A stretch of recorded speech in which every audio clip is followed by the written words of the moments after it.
बहुत समय पहले जब स्वर्ग अपनी पूरी महिमा में था, वहां परमेश्वर ने अनगिनत स्वर्गदूतों को बनाया। उन सभी में सबसे सुंदर और शक्तिशाली स्वर्गदूत था लूसीफर। वह परमेश्वर के सबसे करीब था और उसकी स्तुति करता था। लेकिन जैसे जैसे समय बीता, लूसीफर के मन में अहंकार आ गया।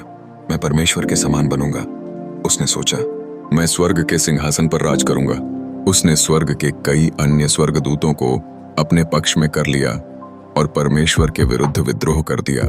लेकिन परमेश्वर सर्वशक्तिमान है।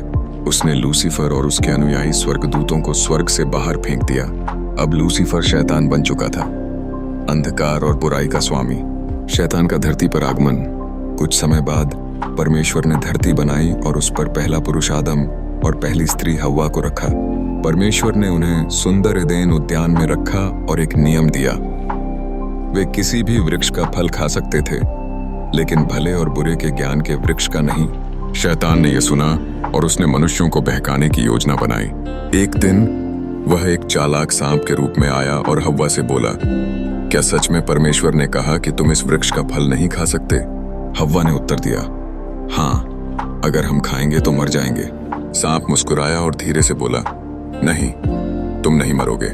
यह फल खाने से तुम परमेश्वर के समान बन जाओगे, भले और बुरे का ज्ञान पा जाओगे। हव्वा उसके छल में आ गई। उसने फल खा लिया और आदम को भी दे दिया।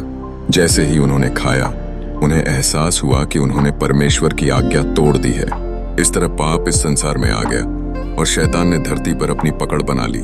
परमेश्वर ने आदम और हव्वा को उद्यान से निकाल दिया, लेकिन उसने एक वादा भी किया।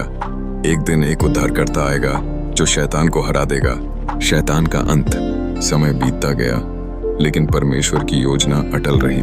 बाइबल के अनुसार अंत में शैतान को आग की झील में डाल दिया जाएगा, जहां वह सदा के लिए पीड़ा में रहेगा।